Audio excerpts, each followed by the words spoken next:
Bienvenidos a todos a este primer vídeo de YouTube. Hoy vamos a hablaros de la evolución fisiológica de un triatleta en carrera a pie. A continuación, lo primero que vemos es la curva de lactato, ¿no? El perfil completo de esa curva, descrito por esa curva de lactato. Quiero que os fijéis primero en la imagen que tenemos en la parte superior de la diapositiva. En esta imagen vemos los dos test. La línea azul representa el primer test y la línea roja representa el segundo test. Después quiero que os fijéis en las líneas verticales. Las líneas grises representan los dos umbrales fisiológicos del primer test, mientras que las líneas de color negro representan los dos umbrales del segundo test. Entonces vemos, tal y como podemos apreciar, una evolución. Después comentaremos cada uno de los elementos claves de esa curva, cómo han evolucionado, pero ya a simple vista podemos ver un desplazamiento hacia abajo de la curva, un desplazamiento hacia la derecha de la misma, que representa principalmente que esos umbrales fisiológicos, esos cambios de tendencia en la curva se han desplazado a la derecha y por lo tanto han mejorado. Se han desplazado hacia ritmos superiores. En la parte baja de esta diapositiva vemos una tabla en la cual, en este caso, os presento cómo sus valores de referencia han evolucionado a lo largo del tiempo. Nosotros no utilizamos en Octowave los valores de referencia para determinar umbrales, como sí hacen en otros laboratorios. Nosotros no creemos en esa forma de trabajar, pero sí utilizamos los valores de referencia para, valga la redundancia, tener una referencia sobre su evolución en el tiempo. Entonces, tal y como podemos ver, en el primer test, la velocidad asociada a 2 milimoles fue de 15 km por hora, en el segundo test de 16,1, una mejora de 1,1 km por hora. En relación a la velocidad asociada a 4 milimoles hubo una mejora de 1,5 km por hora.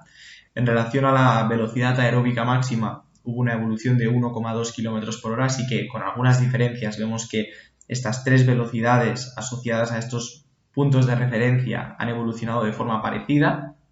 Después vemos como el ratio entre la velocidad asociada a 2 milimoles y 4 milimoles se ha mantenido muy constante, una pequeña reducción pero prácticamente insignificante. Vemos también como la relación entre la velocidad a 4 milimoles y la velocidad aeróbica máxima se ha acercado ligeramente. Esto no tiene por qué ser positivo, pero sí que hay que monitorizarlo en el tiempo para saber si en un momento determinado la velocidad aeróbica máxima está limitando el progreso, en este caso del segundo punto de referencia, ¿no? Y después pues el pico de lactato, que en este caso ha bajado ligeramente, pero también es una bajada que no es que no sea significativa, pero no es demasiado importante. Entonces, bueno, estas son un poco pues el resumen de los resultados. Vamos ahora a hablar de los elementos claves del perfil fisiológico y cómo cada uno de esos elementos ha evolucionado desde el primero al segundo test. Tal y como apreciáis en esta diapositiva, en Octowave llevamos, además de otro tipo de métricas de las cuales llevamos un seguimiento en este tipo de evaluaciones fisiológicas, hay 4 elementos que nos ayudan a entender esa evolución fisiológica, esa evolución del perfil, y los presentamos ahora en esta diapositiva. El primer elemento que monitorizamos es la evolución de la línea base, ¿no? La línea base es esa sección de la curva de lactato que es como una base plana o una base casi plana, y aquí lo que monitorizamos es la altura de la misma y también la longitud de la misma. La altura, la evolución de la altura de la línea base normalmente representa o puede representar una mejor utilización del lactato a nivel intramuscular, pero también puede a veces indicar una mayor utilización de ácidos grasos. En este caso, nosotros con un test de lactato no lo podemos afirmar que ese deportista está utilizando más ácidos grasos que antes. Tampoco podemos afirmar que esa mejora venga únicamente por una mayor capacidad de utilización del lactato a nivel intramuscular, pero lo que sí vemos es una reducción de la altura de esa línea base que puede venir por uno de esos dos factores principalmente. Así que en este caso es una mejora. ya sea por uno de los factores, por el otro de ellos o por los dos en cierta medida. El segundo punto que nosotros analizamos y monitorizamos es el primer umbral, el LT1 o umbral aeróbico. En este caso lo vemos representado por las líneas gris punteada o negra punteada, primer y segundo test, y tal y como podéis ver hay una gran evolución. Nosotros marcamos o definimos el primer umbral, el LT1, como el primer punto de la curva en el cual hay un cambio de tendencia, donde ya hay una subida en los niveles de lactato en sangre a partir de ahí. Esto lo que indica básicamente es un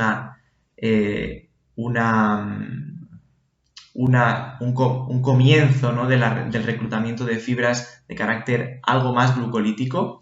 Se comienzan a reclutar algunas fibras tipo 2 que tienen un metabolismo más glucolítico, se empiezan a utilizar más carbohidratos y aunque el deportista pudiera mantener después un estado de estabilidad metabólica, ya vemos unos niveles de lactato en sangre ligeramente elevados respecto a lo que había sido la línea basal, ¿no?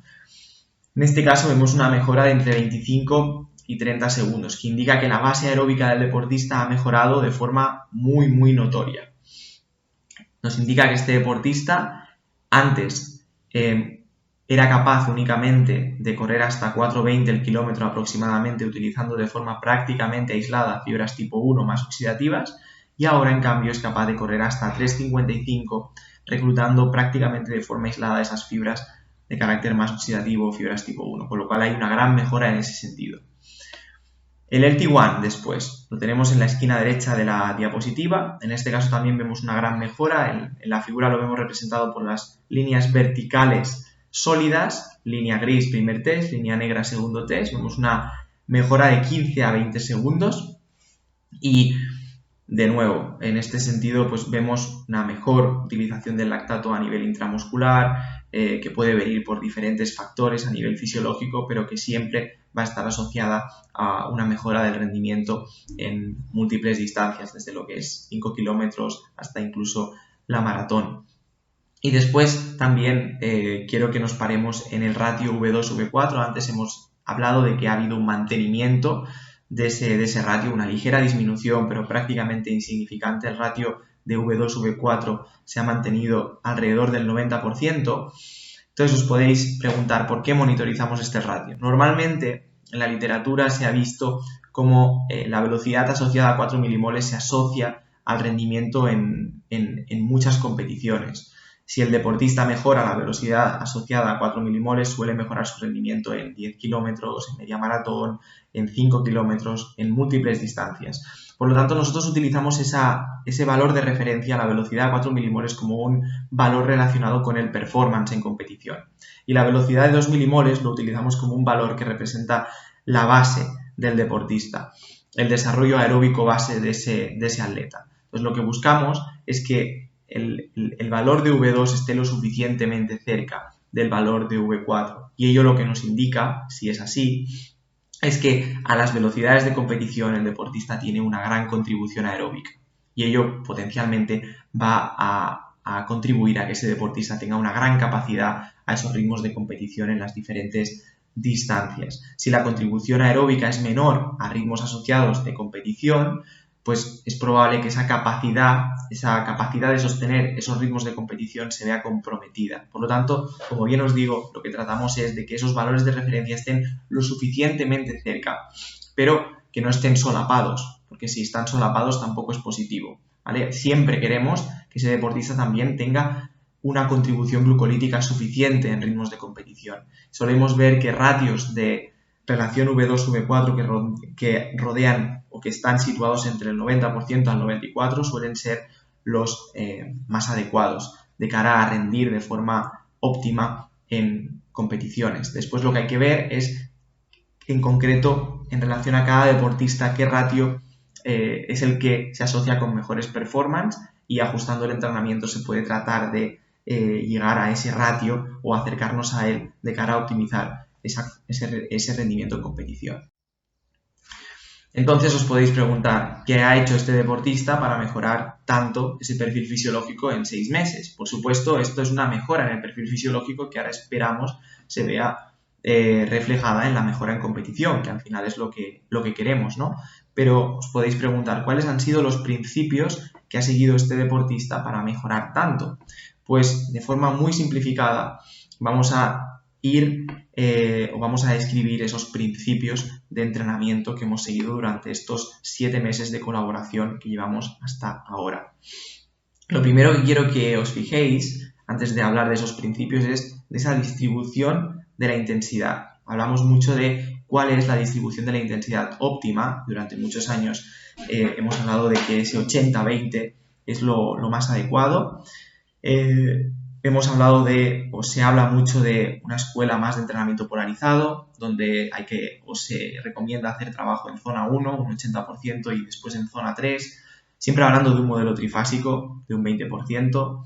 Después hablamos de otro tipo de distribuciones de la intensidad, como por ejemplo el modelo de umbral, donde lo que se hace es también bastante volumen a bajas intensidades, pero después en vez de trabajar tanto la zona 3 se trabaja más esa zona 2.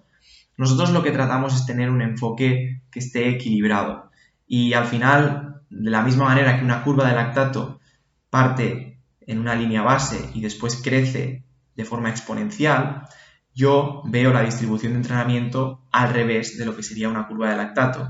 Hacemos un gran trabajo en zona 1, tal y como lo podéis ver, y después hay como una caída importante hasta zona 2 y prácticamente podemos ver como una línea exponencial pero inversa de la que veíamos con la línea de lactato, ¿no? Entonces esto es al final lo que yo creo que se debería tratar de conseguir con una distribución del entrenamiento siempre y cuando el deportista tenga un perfil bastante equilibrado.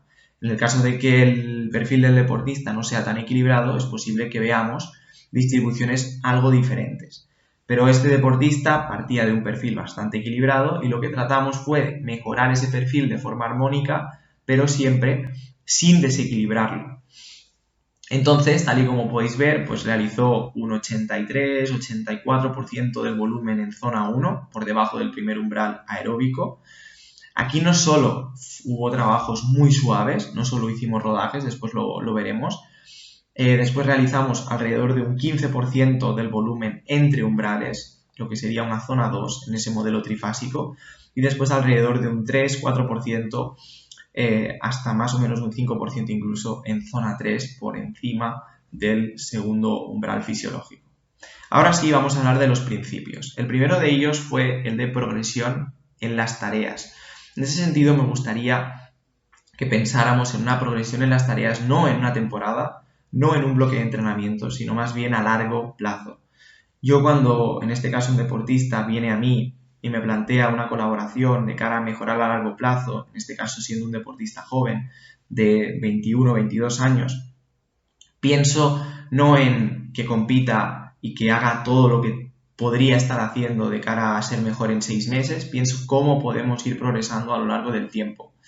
Y para ello lo que trato de hacer es una progresión en las tareas muy paulatina. Cada semana no hay una progresión en ciertos ejercicios, sino que es más algo que vemos mes a mes, incluso a veces trimestralmente, con el fin de que año a año ese deportista esté acumulando pues mayores volúmenes, mayores intensidades, etcétera. Pero es algo muy progresivo.